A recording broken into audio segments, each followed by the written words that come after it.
Now अब आपका ये क्वेश्चन है। सो इस क्वेश्चन में सबसे पहले आइगन वेक्टर आपको निकालने हैं, उसके बाद क्या पूछा है वो मैं आपको बताऊंगा। ठीक है, सो यहाँ पर ट्रायंगुलर मैट्रिक्स है, that means diagonal values are the eigenvalues. So 2, 2 are the eigenvalues. सो दोनों आइगन वैल्यू सेम है। ठीक है, so A X is equals to lambda X और A minus lambda I into X is equals to 0। दोनों eigen value के लिए same equation बनेगा। ठीक है, नाउ अब आपका a minus lambda I, lambda कितना है आपका 2। ठीक है, now a minus 2i matrix क्या होगा आपका 2 minus 2, 2 minus 2 end of diagonal element as it is रहेंगे। फिर ये आपका x1 x2 is equals to 0 and 0। Now मैं आपको बता चुका हूँ दैट 2 एंड 2 दोनों आइगन वैल्यू सेम है। दोनों आइगन वैल्यू के लिए एक ही आइगन, ये जो इक्वेशन है ये एक ही बनेगा दोनों के लिए। अब ये एक इक्वेशन से ये मत सोचना कि एक ही लीनियरली इंडिपेंडेंट आइगन वेक्टर निकलेगा, या तो एक निकल सकता है या दो निकल सकते हैं। ठीक है, सो वो किस पे डिपेंड करेगा, वो इसकी रैंक पे डिपेंड करता है। ठीक है, सो रैंक वगैरह भी छोड़ते हैं, रैंक वगैरह बाद में कंसिडर करेंगे। सो ये कितना हो गया आपका 0 और ये कितना हो गया आपका 0। ठीक है, so that means 0x1 plus 1x2 is equals to 0। So x2 कितना आ गया आपका 0। ठीक है, फिर उसके बाद नेक्स्ट से मिलेगा आपको 0 is equals to 0। It implies x1 is equals to anything, anything means arbitrary, it can take any value. ठीक है, x1 को कुछ भी रखो ये इक्वेशन सेटिस्फाई होगा, x2 को 0 रखो, x1 को कुछ भी रखो, दोनों इक्वेशन सेटिस्फाई होंगे। ठीक है, so that means eigen vector is k and 0।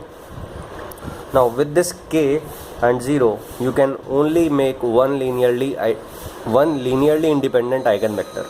क्यों? बिकॉज अगर आप k को 1 रखते हैं, इसको 0 रखा, और फिर k को 2 रखते हैं और इसको 0 रखा, तो ये जो दोनों हैं ये लीनियरली डिपेंडेंट हो जाएंगे, बिकॉज इसका 2 टाइम्स करोगे तो ये वेक्टर आ जाएगा। ठीक है, सो दोनों लीनियरली डिपेंडेंट है। ठीक है, नाउ इस केस में आप देखिए rank is equals to 1, nullity of a minus lambda I matrix is equals to 1। इसलिए दोनों आइगन वैल्यू के लिए जो एक इक्वेशन है उससे हमें एक ही आइगन वेक्टर मिलेगा लीनियरली इंडिपेंडेंट। एक वेक्टर अपने आप में लीनियरली इंडिपेंडेंट ही होता है। ठीक है, सो कहने का मतलब यहाँ ये है कि एक ही मिलेगा बस। ठीक है, और वो लीनियरली इंडिपेंडेंट हो गई, ऑब्वियस सी बात है वो। ठीक है, सो वो पूछ रहा था what are the number of linearly independent eigen vectors for the given matrix this. ठीक है, so the answer is 1। So ध्यान रखना, दो eigen value n is equals to 2, दोनों के लिए सेम इक्वेशन से एक ही आइगन वेक्टर मिला। दो भी मिल सकते थे। ठीक है, ध्यान रखना, दो भी मिल सकते थे।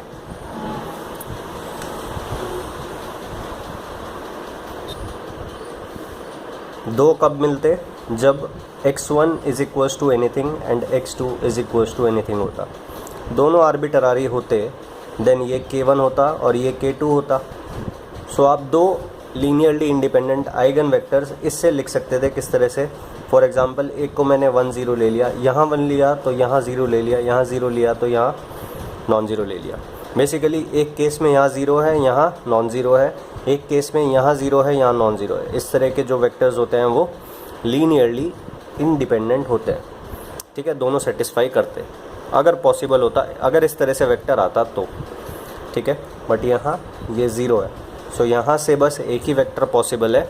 अगर आप कोई और वेक्टर इस फॉर्म का बनाना चाहेंगे, ठीक है, तो वो लीनियरली डिपेंडेंट हो जाएगा सेट।